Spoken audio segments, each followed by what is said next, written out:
Wow, welcome to the Now Report on TV47. My name is Furaha. It's a beautiful, beautiful Monday, kama kawaida. I hope you had a great weekend.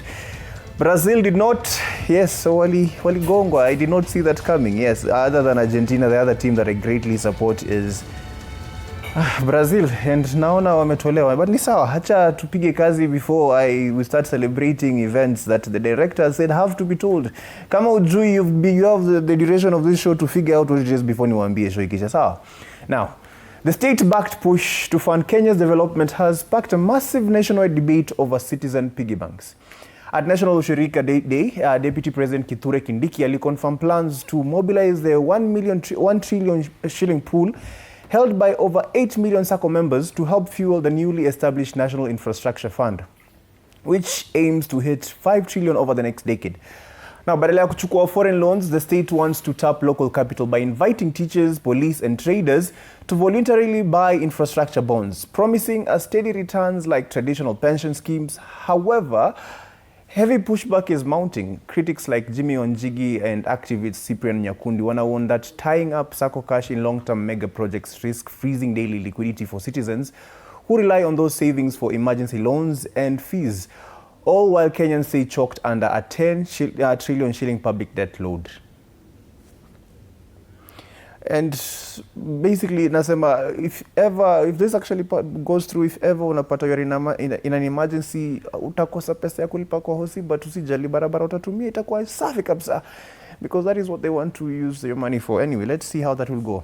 Now, kama wewe ni fan wa high-end coffee shops, unajua that watu wengi wasemob wanaweza lipa some crazy amounts for matcha. But a lake in eastern China has taken the green tea obsession to a whole new level. Drone footage out of Hangzhou, Linan district shows Qingshan Lake looking less like a body of water and more like a massive, thick blended matcha milkshake. This happens when a seasonal darkwood bloom has completely blanketed a rare aquatic cypress forest planted back in the 1960s, which creates an incredible neon green carpet where trees literally grow right out of the water. Inaka very magical, na tourists wanaita a real-life matcha cake. And there are even black swans casually gliding through the mossy waters, looking like elite influencers. But let's be honest, ukiona maji na ka bright green huku na hii, let's be hufai kuikaribia tafadhali. That is not a premium Japanese tea blend. That is a municipal emergency and a direct sign that you need to stay far away from Nairobi River, sawa? But if you're in Hangzhou, it is pure viral aesthetic goals.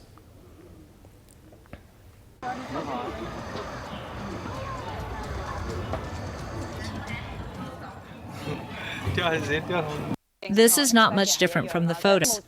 At least the scenery I saw was the same as I expected.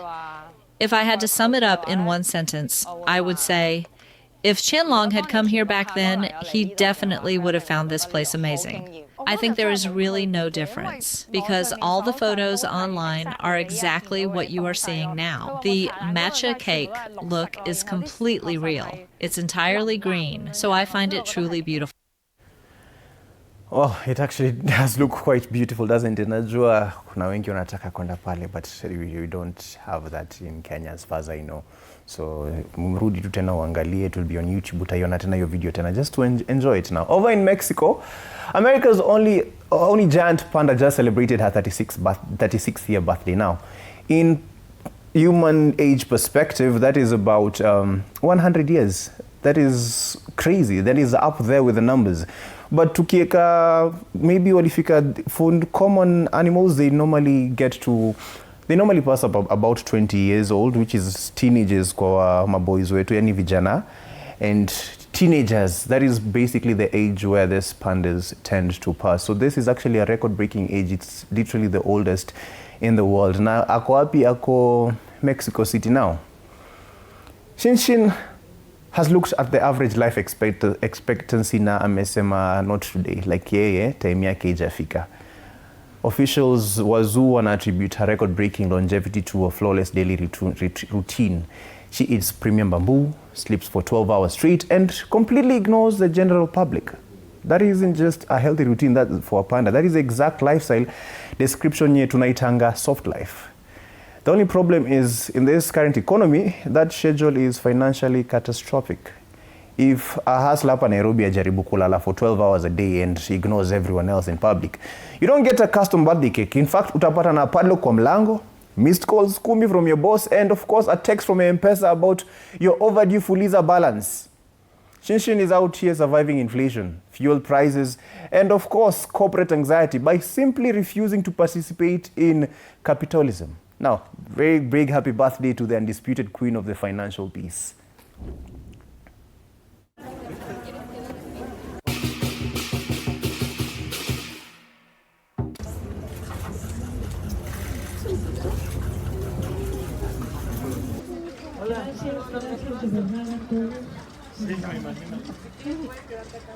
Sigan disfrutando, abran bien sus sentidos, porque aunque no los vean con sus ojos, los van a poder oír,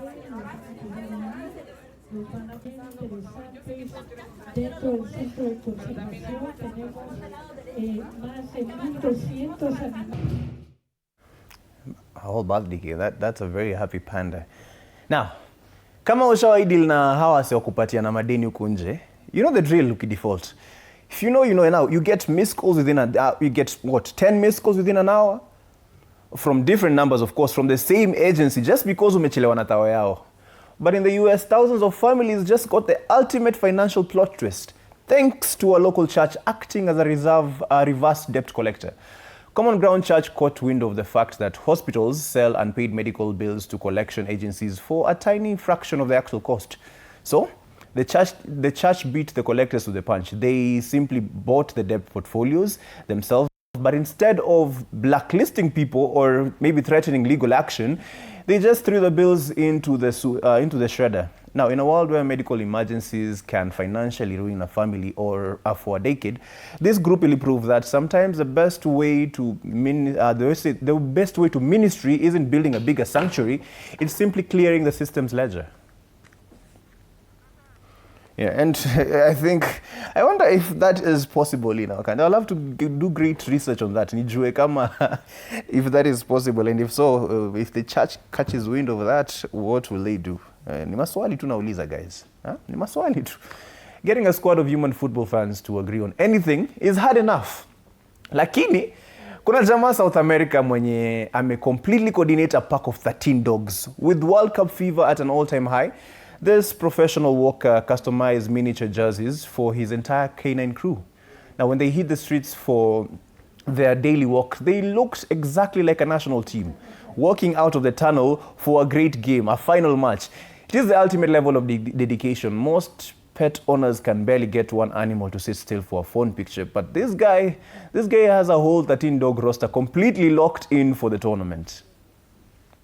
And there is no internal drama, there's no complaining about the coach, and of course there is absolutely zero yellow cards, just pure love for the beautiful game. Dogs in jerseys.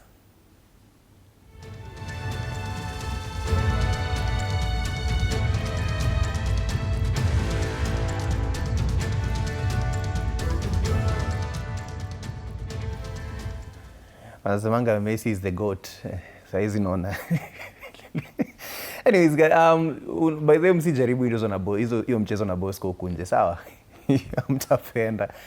Now, there is having a bad day at the office, and then there is whatever happened to Carlos Sainz at Silverstone. During a chaotic British Grand Prix, the Williams driver found himself falling behind and getting lapped. But instead of the universe giving him a break, the race stewards chimed in to slap him with a safety car penalty for technical positioning. Being lapped in a multi-million-dollar racing machine is embarrassing enough, but to then have officials pull out a massive rule book just to tell you, check, you're losing, but you're also doing it illegally, is just cruel. A frustrating weekend for the garage, proving that in F1, the stewards are always watching, hata kama wewe ni backbencher.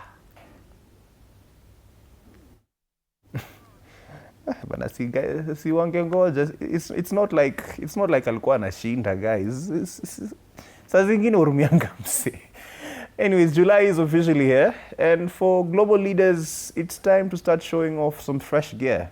In North Korea, Kim Jong-un just unveiled his second massive warship in 2 weeks, the Kangkon. Normal countries test a boat with champagne. Well, Kim himself celebrated by immediately launching live cruise missiles, which were two 5,000-ton destroyers, in a fortnight, which is basically next day delivery on an Amazon Prime Navy. But it does put things into hilarious perspective here back at home. While our security apparatus felt like tech pioneers on June 25th for deploying shiny new toys to handle the crowd, Pyongyang is playing a completely different game. Think about the contrast here. One government spends billions to threaten superpowers on high seas. Our guys put all their tactical budget into clearing a 20-year-old off a street corner outside Java House in the CBD.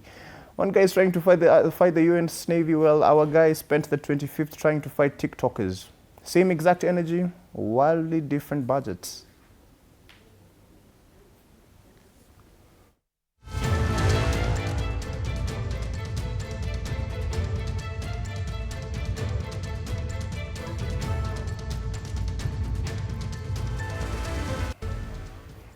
Different priorities, isn't it?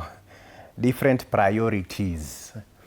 When a major global leader passes away, the typical playbook for showing respect is pretty standard. People leave bouquets of flowers, sign off official condolence books, or maybe even share a quiet tribute on social media. But over in North Kashmir, residents found a much more practical way to mark the state funeral. Week of the late Iranian Supreme Leader Ayatollah Ali Khamenei. Since traveling all the way to Tehran wasn't an option, locals decided to skip the traditional somber memorials entirely and set up a massive mass blood donation drive instead. It's a complete flip on standard mourning, and turning a moment of international grief into an initiative that actively helps the locals, the local community. It is an incredible, unique approach to honoring a legacy. Now, while most global tributes focus heavily on quiet reflection and formal ceremonies, these donors decided that the best way to remember their leaders was simply to roll up their sleeves and restock local hospitals.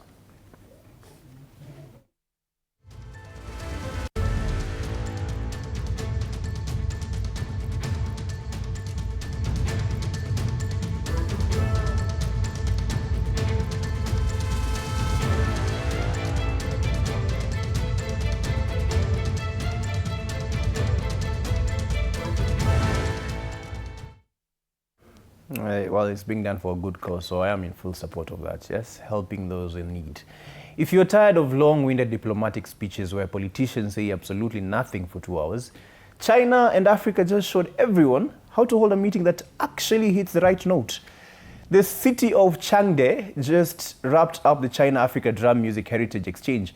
Instead of boring boardrooms, the event brought together Chinese percussionists and traditional African troops, including a legendary sacred drum delegation from Burundi. Of course, it was for a massive cross-continental rhythm clash. It is a literal battle of the bands on a global scale. Now, while economists are busy discussing trade deficits and infrastructure loans, these artists want to prove that the easiest way to bridge a multi-thousand-mile gap is to just drown out the background noise with pure heavy buzz. No awkward translation apps, no rigid protocols, just two massive cultures realizing they both speak the exact same language of loud, high-energy beats.